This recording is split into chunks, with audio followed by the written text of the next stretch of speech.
Hele gruppen har i spændt forventning glædet sig til disse 3 dages samvær. Gennem artikler, brochurer og bøger har vi hørt om Dr. Krishnamacharya, om hans virke og om World Teacher Trust. At vi nu må høre Dr. Krishnamacharya personligt som lærer, vil bringe os meget nærmere til den visdom, han formidler. The whole group have, with eager expectancy, been looking forward to these 3 days' participation. We have, through articles, brochures and books, heard about Dr. Krishnamacharya, about his work, and about the World Teachers Trust. Vi håber at knytte en varig forbindelse mellem øst og vest, når disse 3 dage er til ende. Now we shall hear Dr. E. Krishnamacharya in person as a teacher who will bring us closer to the wisdom he conveys. We hope that after these 3 days there will be established a closer unity and a more permanent connection between East and West. Inden ordet gives til Dr. Krishnamacharya, vil jeg også byde Inge Steve velkommen, som har været med på hele rejsen siden møderne i Chile. Before Dr. Krishnamacharya begins his talk, I would also like to warmly welcome Mrs. Inger Stig-Müller, who since the meetings in Geneva has been part of the traveling. Dr. Krishnamacharya har siden august rejst igennem Europa og har holdt seminarer og foredrag. Og jeg kan nævne, at vi med Dr. E. Krishnamacharya har fået meget betydeligt lære til Danmark. Gennem ham kan vi lære at leve som naturlige mennesker og samtidig tilegne os en viden om alle de specielle områder, som Dr. Krishnamacharya behersker. Dr. Krishnamacharya has since August traveled through Europe and held seminars and lectures. And I would say that in Dr. Krishnamacharya, we have got a very significant teacher to Denmark. Through him, we can learn to live as real human beings, and at the same time acquire a knowledge about all the special areas Dr. Krishnamacharya is mastering. Forberedelsesarbejdet for de 3 dages besøg er til ende og har ført til denne næsten overfyldte sal, skrev jeg hjemmefra. Desværre så mangler der 20, som har tilmeldt sig, som ikke er kommet, og vi har sagt nej til 10, så det er lidt beklageligt, men salen skulle altså have været helt fyldt. Men i hvert fald dem, som er til stede, de er meget forventningsfulde.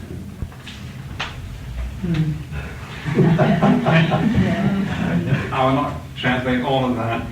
Preparation work for these 3 days visit is now complete and have led to this almost overcrowded room with an audience full of expectation. Med meget glæde giver jeg hermed ordet til Dr. Krishnamacharya. With great pleasure, I now call upon Dr. Krishnamacharya.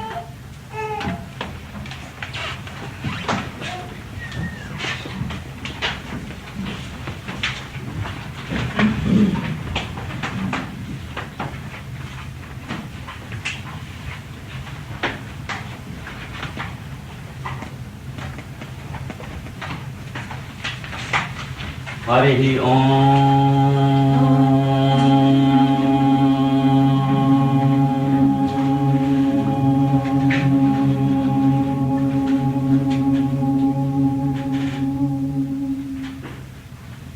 Shanno Mitrashyam Varuna Shanno Bhavatvariyam Shanno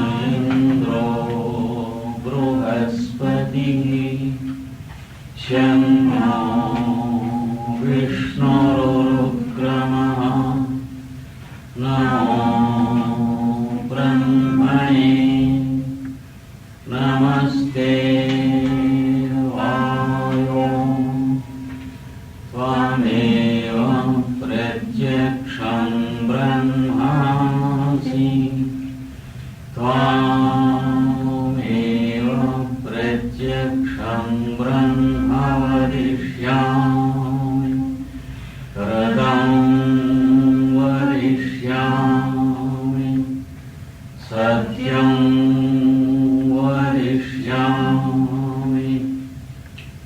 तन्मामवतु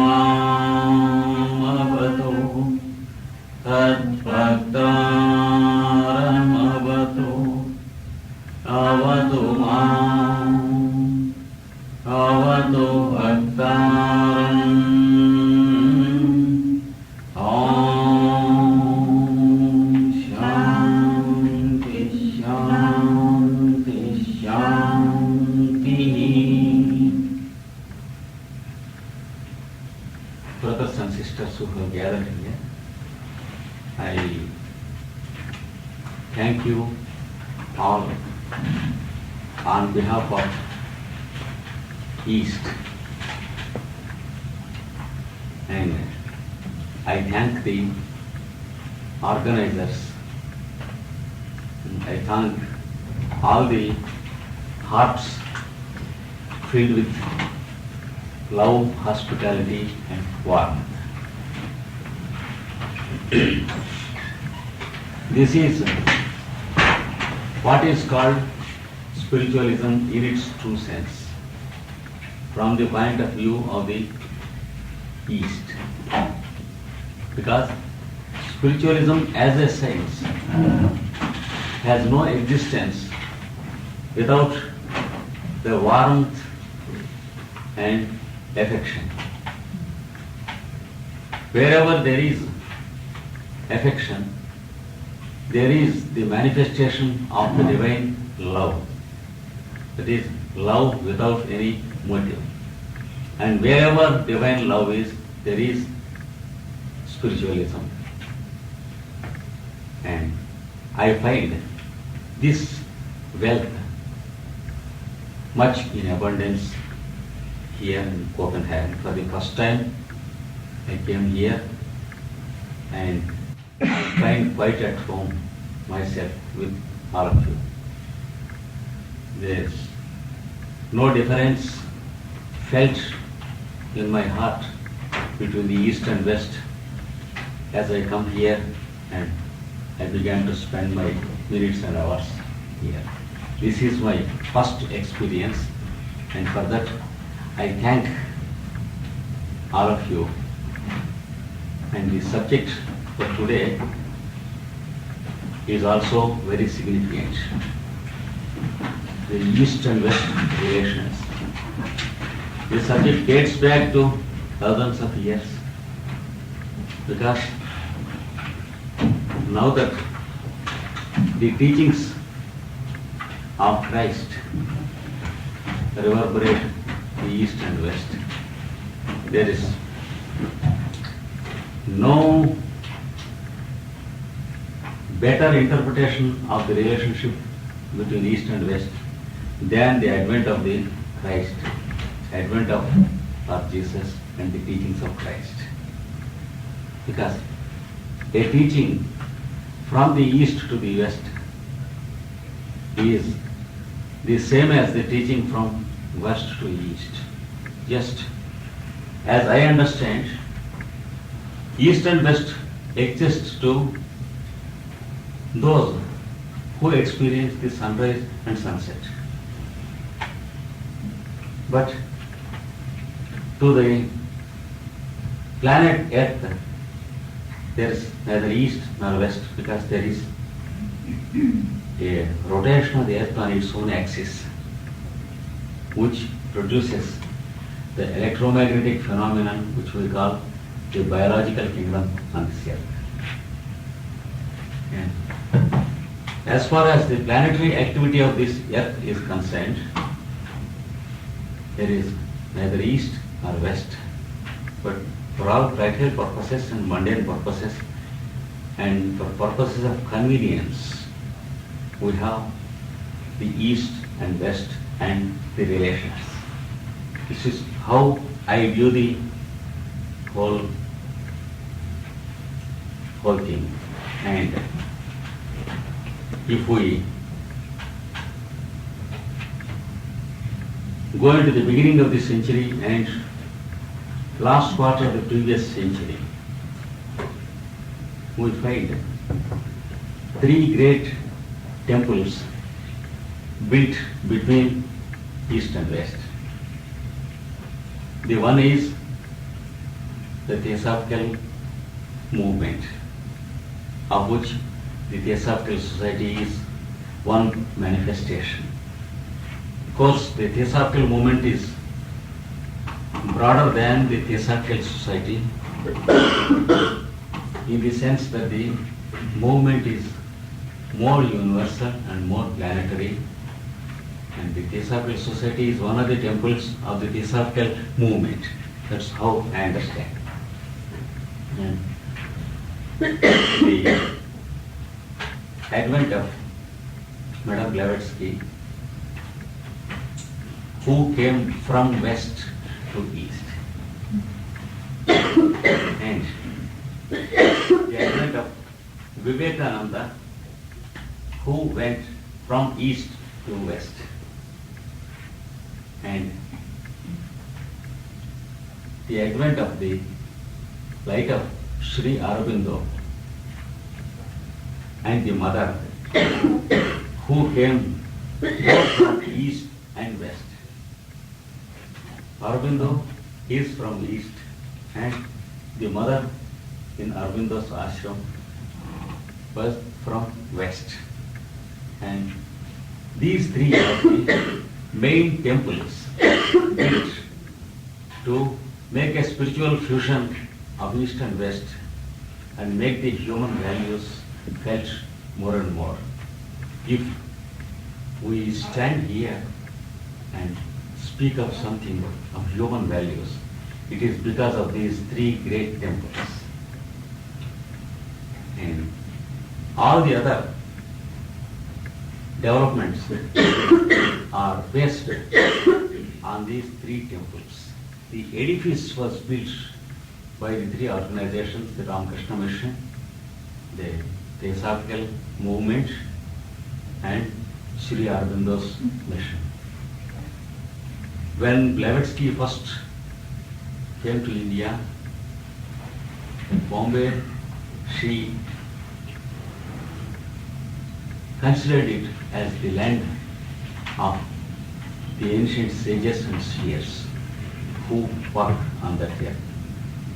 She considered the land so sacred, and she was speaking in exuberance about the fusion of East and West towards the end of the previous century, and the advent of Beneficent, C.W. Leadbeater, and Alcott as a sequence of Blavatsky's mission, and the masters, how they viewed the coming centuries, and how the masters transmitted their light through the teachings of Blavatsky first, and then through Alice A. Bailey. We see within about a period of 3/4 of a century, there is much awakening of human values, and the fusion of East and West has taken in such a way that it has become a planetary awakening, and it no more exists as either East or West. That is how I feel. And that's the reason why I named my organization the World Teacher Trust. The World Teacher, advent of the World Teacher, and the expectation of the advent of the World Teacher was the beginning of the organization during the last quarter of the previous century. And till now, not even 1 century is completed, but we find the teachings of Alice Bailey reverberating and purifying the atmosphere everywhere. In as many as 26 countries till now, there is the activity sponsored by Alice Bailey and her followers, which is a legitimate continuation of Madame Blavatsky's work, the secret doctrine. This is how I understand the whole issue. Now, a few aspects about the characteristic study of the Eastern and the Western structure of the mind is that essentially the East presents a synthetic outlook of human values from the beginning till today, whereas the West, the Occident, presents to the East an analytical view of anything, and no organization, no branch of wisdom and no mission is complete without either of these aspects. Without a synthetic outlook, analytical outlook is of no value at all, because the oneness of any subject cannot be felt. We will be left in the labyrinths of the detail of any subject and we get lost. So, the synthetic outlook has been given time and again by the Eastern adepts and the masters and the Mahatmas. And if ever the East wanted an analytical way of understanding, a systematization of knowledge, it was given by the West to the East. So, what we call East and West are only of a complementary nature from the very beginning when we view them from the point of view of the soul consciousness or truth level. Just as the day and night, when understood from the intellectual point of view, the day and night are opposites. Darkness and light are opposites. But when we try to understand the law of alternation, which is working continuously in nature, without which no phenomenon exists on this earth, day and night are complementary to each other, without an alternation of which there is no duration, no span, and no month, no year. The same law works and holds true here also. Without a synthetic outlook, there cannot be an analytical approach. Without an analytical approach, there cannot be synthesis. And when they are there, there is the holistic outlook of any subject. And from the beginning, this supplementation was being done as part of the planetary activity of this year. A second aspect I want to point out is, whenever a branch of wisdom is to be formulated or theorized, philosophized, it was by the East. And any truth was given in the form of an archetype, a formula by one of the adepts of the East, and a practical application of which has been always given by the West.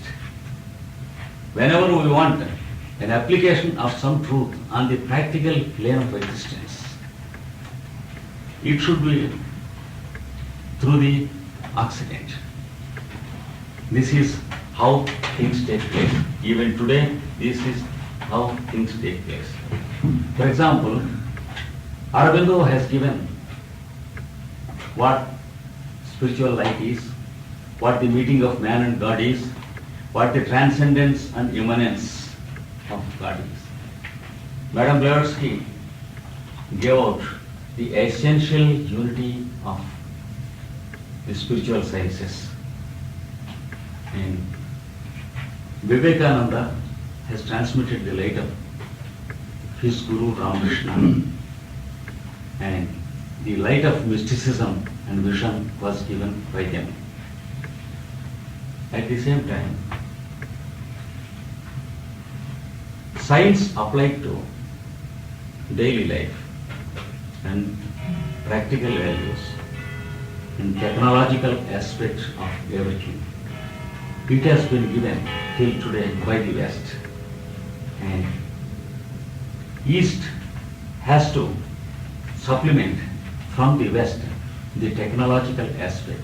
The West has to take and supplement its wisdom from the East, the spiritual aspect. This is another strange phenomena which has been happening for a long time, which we have to take notice of. And a third aspect is, as far as I view the point of view, the human evolution requires different groups of humanity well arranged by nature on this earth and distributed and redistributed by a planetary consciousness whom the Theosophical Society calls the Manu. According to the Manu's work, we have the various nations and races on this earth. And every individual has to pass through all the nations and races before he completes the legitimate steps of his human evolution, before he enters into discipleship and masterhood. That's the reason why one has to reincarnate in the East for some time and in the West for some time. Some of the births he should take in the Occident and experience what is necessary and again reincarnate into the Orient and experience what is necessary there and make a supplementation. The associations that are of a cumulative nature are to be edited and gathered together so that they form a synthetic whole before he turns his mind towards himself, away from the objective world for introspection, and then go into his own heart and undergo the training of discipleship. And then once again coming out into the objective world without being disturbed by the objectivity. Then only he is capable of gaining a mastery over the two aspects of human living. Otherwise, without the synthesis of these two aspects, that is the objective and the subjective consciousness being mastered, without having a mastery of these two aspects, if one goes into the outer world, he goes into materialism, and the result is competition, commercialization, and war, which is inevitable. And without having a mastery over the objective world, if he goes into subjectivity, he will be a philosopher, a dreamer, and a mystic. That's all. That is, once again, he cannot return into the world for the sake of humanity. If one wants to work for the humanity, he has to master the two aspects. A mastery over the objective plane of existence and also the subjective plane of existence. He has to equip in both the fields. And if he has to equip in both these fields, one has to take some reincarnations in the Occident, and again some reincarnation in the Orient, and again some reincarnations in the Occident. The incentives of which are being aesthetically created by the consciousness of Manu, by making the individual feel that he has to go and live in the Occident, and the Occident feeling that he has to go and live in the Orient. Many times we find people from Occident craving to go to India, Japan, China, and live there for some time, and try to understand certain things. And in India, China and Japan, we find people who very much crave to go to the Occident, live there. Some people aimlessly and some people with some aim. But the very craving itself, whether it's purposive or not, nature has a purpose and Manu has a purpose. Because the very craving attracts him according to the law of magnetism to the required end. When the Orient, knowingly or unknowingly, craves to go to the Occident and live there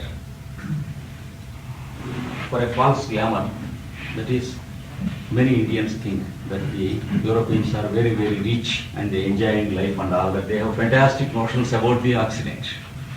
And they want to go there and earn money and all that.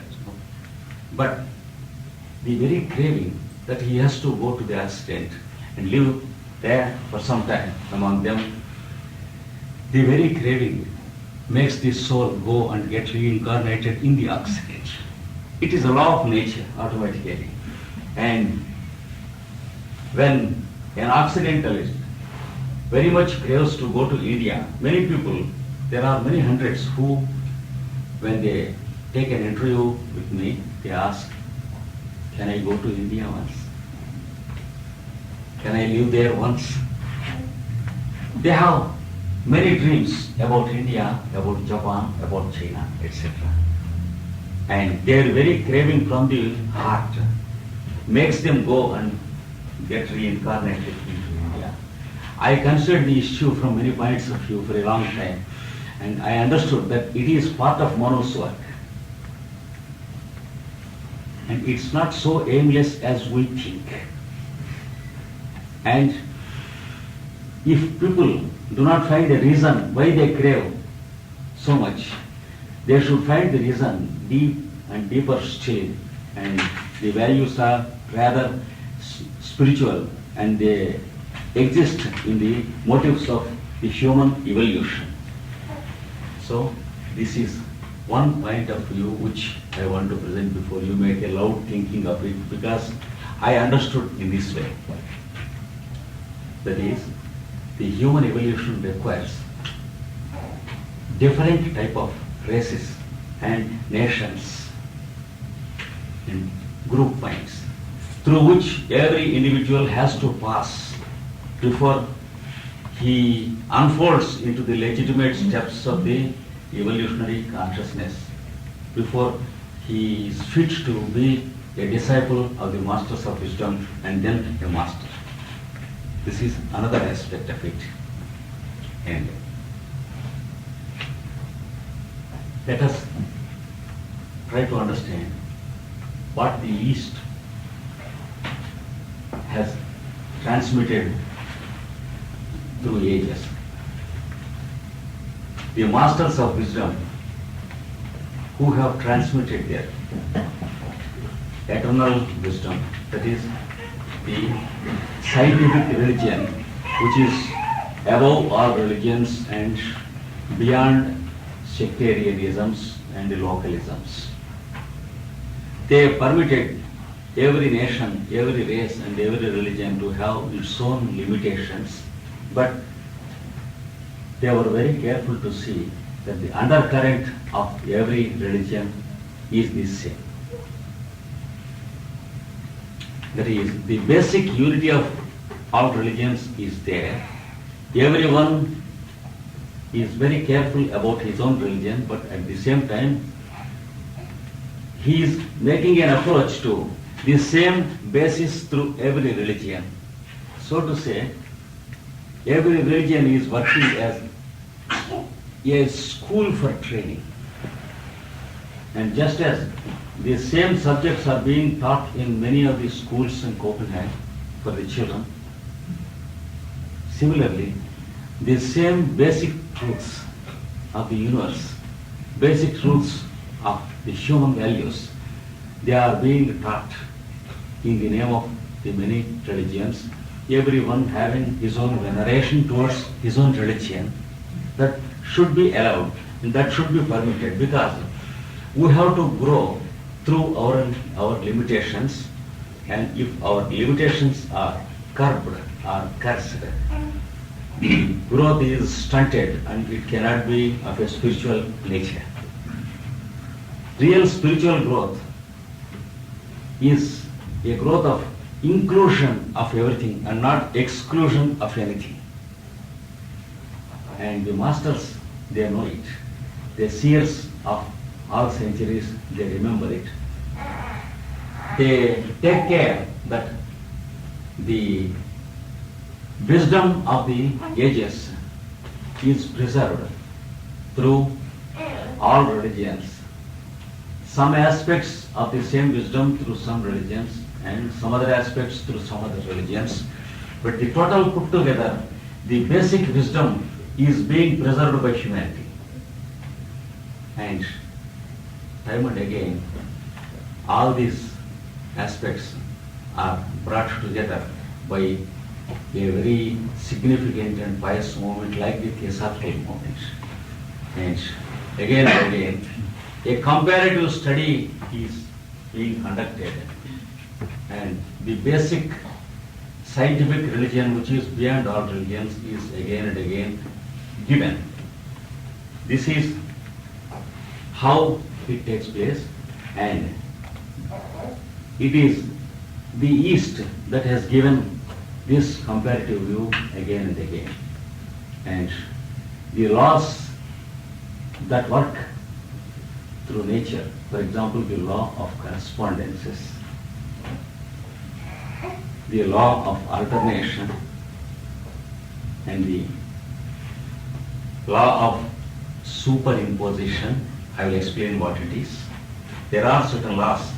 The law of pulsation, those who have studied Alice A. Bailey's books, they know something of these laws, because she has made a special study and a systematized explanation of all these laws that are working in nature always. And the law of evolution and involution. These are the basic laws that are working in nature, that are on the background of every religious teaching and every science. For example, the modern science, with all its developments, it is only a piecemeal representation with many gaps and missing links of these fundamental laws that are working in nature and that have been presented to mankind time and again through centuries and millenniums in the past. I venture to put forth this fact also. And I will give you a bit of explanation to my statement. You know how the law of correspondences works and how the law of alternation works. For example, as the earth is rotating on its own axis, it produces the day and night, and it makes a manifestation of a hidden law which they call the law of alternation. Night follows day and day follows night. And then there is what is called the duration, which makes a week and a half month and a month and a year, in 100 years, 1,000 years, ages, yugas, etc. Unless there is alternation, there is no duration. And nature produces sleep and awakening, alternating. Unless we have sleep, we have no awakening. Unless we have awakening, we have no sleep. Unless we have the alternation of sleep and wakefulness, there is no duration, which we call the span of life. For example, no one can continuously awake for a long time. No one can continuously sleep because he wants to eat and drink at least. And another example of the manifestation of the same law is the exhalation and inhalation. The alternation of exhalation with inhalation and inhalation with exhalation. Unless these two alternate, there is no respiration. One cannot go on inhaling. One cannot go on exhaling. Inhaling makes exhalation compulsory. exhalation makes inhalation compulsory. And this causes what is called the duration or the span of life. So, from an atom to a solar system and up to the cosmos and the galaxies, the same law holds good and it exists. There is no atom which does not manifest the law of alternation, and there is no solar system and there is no planet which does not manifest the same law. And then the law of correspondences. This is a wonderful law which the Eastern wisdom has given to East and West put together. Once again it has been given through Madame Blavatsky in her Secret Doctrine, and I insist on it. What's the law of correspondences? As above, so is below, is the principle outlined. Just as you have the petals of a would-be flower arranged in a beautiful manner to be unfolded, there are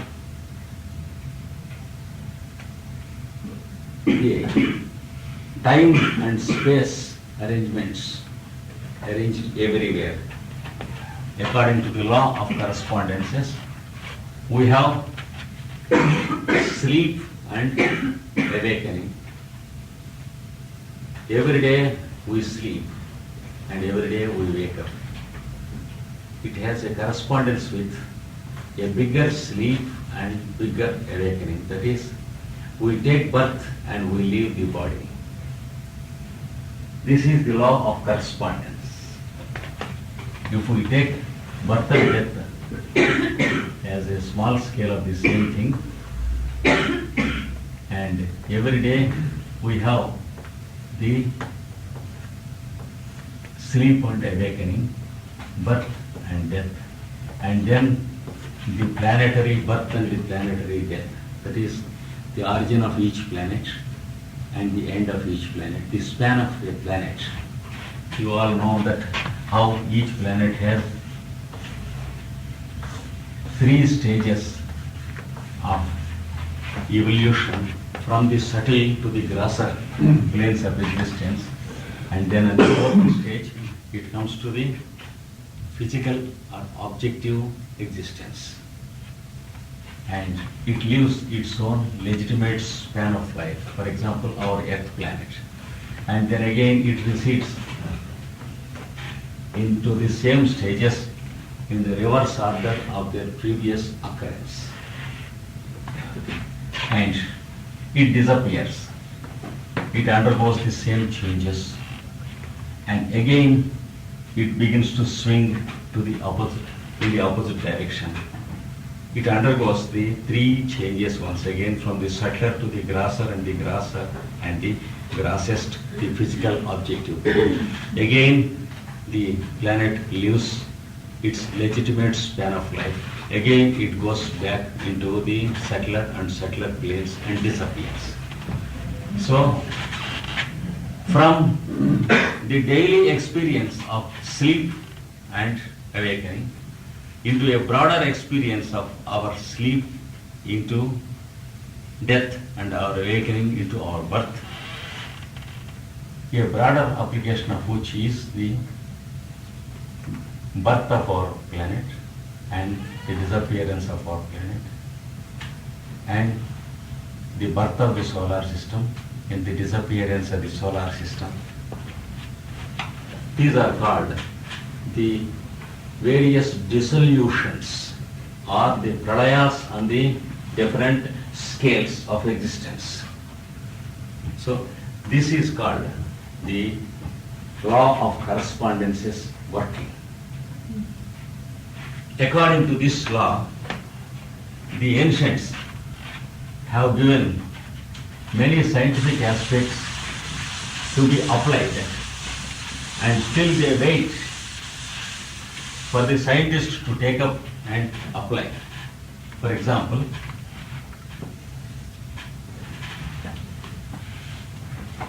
if we take the North Pole and the South Pole of our Earth,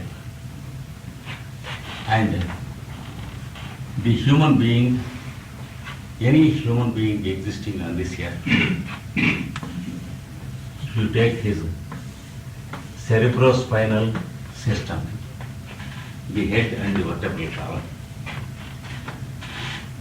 they have their correspondences with North Pole and South Pole. And when you divide the earth on either side of the equator into various segments and make a study, and if you divide the vertebral column into various segments and make a study, you will find a stunning correspondence between the segments of the Earth's axis and our own axis, that is the vertebral column.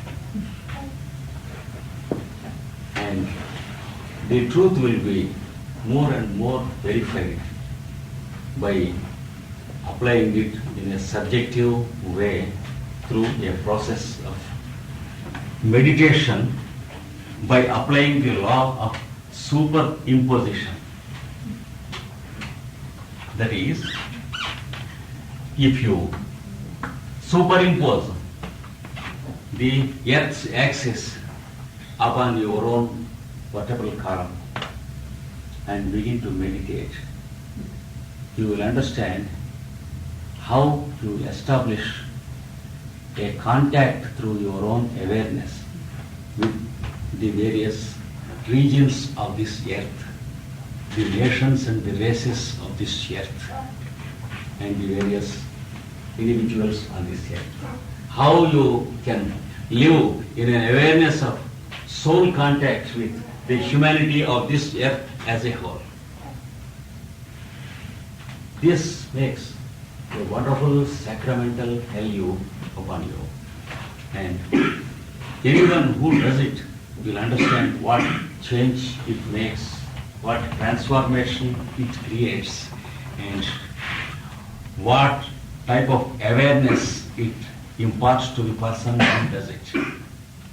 This, the masters of wisdom know for a very long time, through thousands of years, and they have given this process of establishing a contact between the earth, various parts of the earth globe and the various parts of their own body, they have given in the name of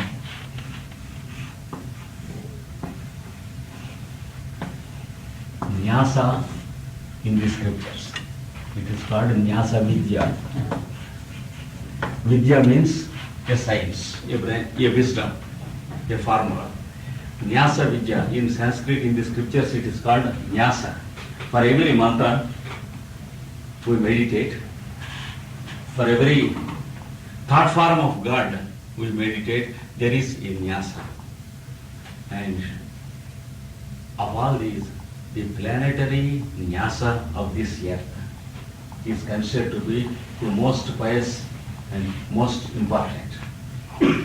The disciple is expected to sit down daily at the same time for some time in the same place and superimpose the Earth's axis from North Pole to South Pole upon the head and his vertebral column.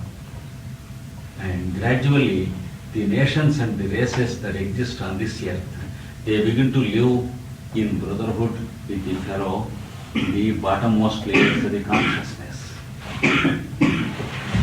This is what is called soul contact or group contact, and the process is wonderfully given in the books of Alice A. Bailey. If in not less than 1,000 places, Alice A. Bailey wants us to live in a group contact. We have to do the work on a group level to contact through a soul contact.